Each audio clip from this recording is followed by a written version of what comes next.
ഒരാൾ മരണപ്പെട്ടു ദുരന്തത്തിൽ.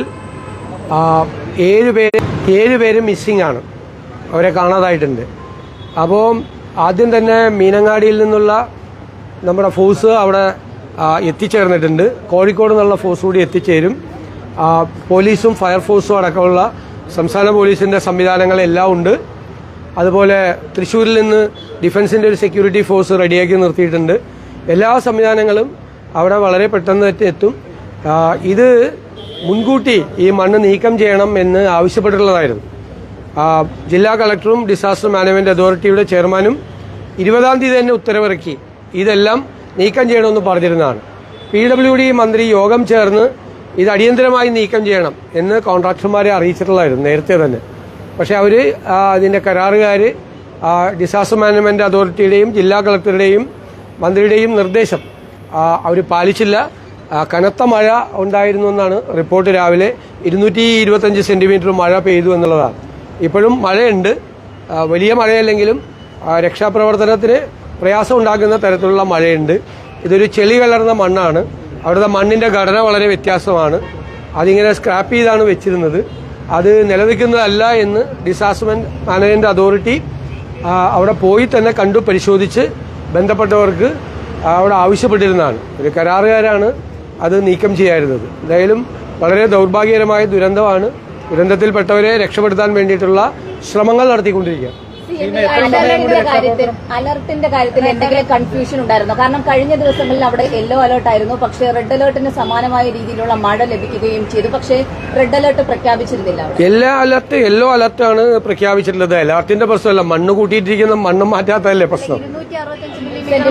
225 സെൻട്രൽ ഗവൺമെന്റിന്റെ പോളിസി അനുസരിച്ചിട്ടുള്ള ഇതാണ് ഡിക്ലെയർ ചെയ്തിരിക്കുന്നത്. ഇനി എന്തെങ്കിലും വിശദാംശങ്ങൾ ഉണ്ടെങ്കിൽ നമുക്ക് നോക്കാം. ഇത് പ്രാഥമികമായ വിവരങ്ങളാണ് ഞാൻ പറഞ്ഞത്. പ്രാഥമികമായി കിട്ടിയ ഞാൻ ചോദിക്കട്ടെ, അവിടെ ഈ മണ്ണ് കൂട്ടിയിട്ടിരിക്കുന്നതാണ് പ്രശ്നം. മഴ പെയ്താൽ അത് അപകടത്തിലാകും, അത് അപകടത്തിലേക്ക് പോകുമെന്നതും മൺസൂണല്ലേ പോകുമെന്നും മുൻകൂട്ടി ജില്ലാ കളക്ടർ തന്നെ ഉത്തരവായിട്ട് ഇറക്കിയിട്ടുണ്ടായിരുന്നു. ഉത്തരവിന്റെ കോപ്പി എന്റെ കയ്യിലുണ്ട്. 20-ാം തീയതി തന്നെ ഇറക്കിയതാണ്. പിന്നീട് PWD മിനിസ്റ്റർ പോയിട്ട് അവിടെ യോഗം ചേർന്നതാണ്. അവിടെ റവന്യൂ സെക്രട്ടറി കൂടി പങ്കെടുത്ത യോഗമെല്ലാം നടന്നതാണ്. ഗവൺമെന്റിന്റെ ഭാഗത്തു നിന്നും ഡിസാസ്റ്റർ മാനേജ്മെന്റ് അതോറിറ്റിയിൽ നിന്നും അവർ ചെയ്യാൻ കഴിയുന്ന എല്ലാം ഇത് ചെയ്തിട്ടുണ്ടായിരുന്നു.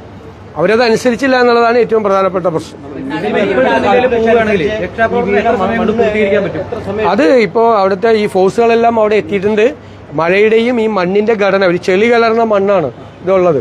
അത് റിമൂവ് ചെയ്യുന്നതിന് വേണ്ടിയിട്ടുള്ള നടപടി 8 എസ്കലേറ്റർ അവിടെ ഉണ്ട്, നേരത്തെ തന്നെ അവിടെ ഉണ്ട്.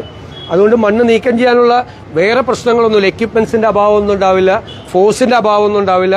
ഇപ്പോൾ കോഴിക്കോട് നിന്നുള്ള ഫോഴ്സ് കൂടി എത്തും. അതിനു മുമ്പ് പോലീസും ഫയർഫോഴ്സും എല്ലാവരും ഉണ്ട്. അപ്പോൾ അത് ട്രെയിൻഡ് ആയിട്ടുള്ള ഫോഴ്സ് തന്നെയാണ് അത് പോയിരിക്കുന്നത്. അവർ എത്രയും പെട്ടെന്ന് നീക്കം ചെയ്യും. പിന്നെ സമയം അല്ല, ഇത് നമ്മൾ ഏത് പദ്ധതി ചെയ്യുമ്പോഴും ആ പദ്ധതിക്ക് ചില സേഫ്റ്റി മെഷേഴ്സ് ഉണ്ട്. ഇപ്പം നമുക്ക് ഹൈവേയുടെ കാര്യത്തിൽ നമുക്ക് വലിയ ഉത്കണ്ഠ ഉണ്ടായിരുന്നു. അതുകൊണ്ട് ഹൈവേ അധികൃതരെ നമ്മൾ മൺസൂൺ ആരംഭിക്കുന്നതിന് മുമ്പ് തന്നെ ഗവൺമെന്റ് അറിയിച്ചിട്ടുണ്ടായിരുന്നു. എല്ലാ ജില്ലാ കളക്ടർമാർക്കും നമ്മൾ അതിന്റെ ജില്ലാ കളക്ടർമാരുടെ യോഗം ചേർന്ന് അവർക്ക് നിർദ്ദേശം കൊടുത്തിട്ടുണ്ടായിരുന്നു. എല്ലാ പ്രോൺ സ്പോട്ടിലും പോയി ജില്ലാ കളക്ടർമാർ തന്നെ ഹൈവേ പണിയുന്നതിന്റെ പോയി അന്വേഷിച്ചിരുന്നു. പിന്നെ മഴ കുറഞ്ഞതുകൊണ്ടാണ് എങ്കിലും ഒരുപാട് സ്ഥലത്ത് ആവശ്യമായിട്ടുള്ള എക്യുപ്മെന്റ്സ് അടക്കമുള്ള സംഭവങ്ങൾ ഹൈവേയുമായി ബന്ധപ്പെട്ട് നമ്മൾ കൊടുത്തിട്ടുണ്ട്. ഹൈവേയുടെ നിർമ്മാണത്തിലും ആവശ്യമായ സേഫ്റ്റി മെഷേഴ്സ് എടുക്കുന്നില്ല എന്നുള്ള പരാതി സർക്കാരിനുണ്ട്. ഇല്ല, അവർ വേറെ ഇൻഫർമേഷൻസ് ഒന്നുമില്ല. നമ്മൾ അത് കൂടുതലും ജീവനക്കാർ 7 പേരെയാണ് മിസ്സിങ്. അപ്പൊ അവരെ കുറിച്ച് പണിക്കാരാണ്. അപ്പോൾ അവരെ കുറിച്ചുള്ള വിവരങ്ങൾ നമ്മൾ ശേഖരിക്കുന്നേ. ഞാൻ പ്രാഥമികമായ വിവരമാണ് ഞാൻ പറഞ്ഞത്. ബാക്കിയുള്ള വിവരങ്ങൾ ശേഖരിച്ചു വരുന്നു. ഇപ്പൊ 2 മിനിസ്റ്റേഴ്സിനെ ഇപ്പോൾ നമ്മൾ അയക്കുകയാണ് അങ്ങോട്ട്. റവന്യൂ മന്ത്രി അനിൽകുമാറിനെയും വയനാട്ടിൽ നിന്നുള്ള മന്ത്രി T സിദ്ദിഖും ഇപ്പോൾ തന്നെ അവർ യാത്രയിരിക്കും. അവരുടൻ തന്നെ അവിടെ തന്നെ എത്തിച്ചേർന്ന് ബാക്കിയുള്ള രക്ഷാപ്രവർത്തനങ്ങൾക്ക് നേതൃത്വം കൊടുക്കും. ഇവിടെ മുഖ്യമന്ത്രിയുടെ ഓഫീസും അതുപോലെ ചീഫ് സെക്രട്ടറിയുടെ ഓഫീസും ഡിസാസ്റ്റർ മാനേജ്മെന്റ് അതോറിറ്റിയുടെ ഓഫീസിലും ഇതെല്ലാം ഏകോപിപ്പിക്കുന്നുണ്ട്. എല്ലാ പ്രവർത്തനങ്ങളും ഏകോപിപ്പിക്കുന്നു.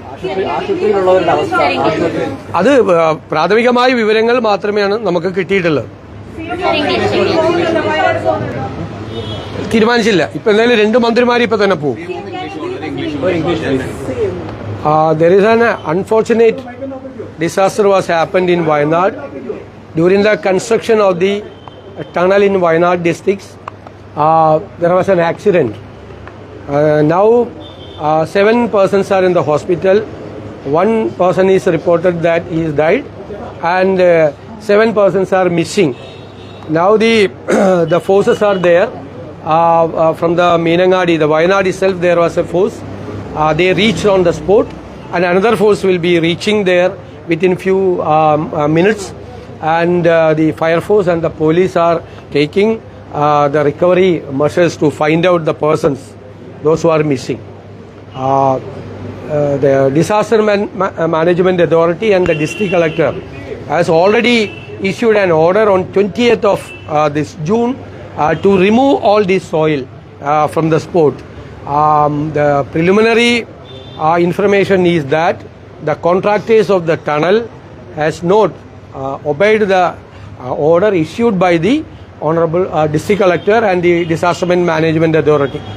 So will there be any action against the contractors? That we have to get the report from there. Now we are sending 2 ministers, the Agriculture Minister from that district and the Revenue Minister. They are going to the spot, and the CM's office, Chief Secretary's office, and the Disaster Management Office is monitoring all the rehabilitation and the rescue operations. Raids are continuing in Wayanad. Is there any trouble in continuing the rescue work?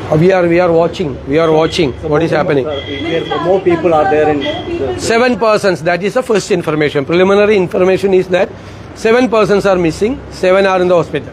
Are there concerns of more people being stuck to rehab? No. First information is that 7 persons are missing.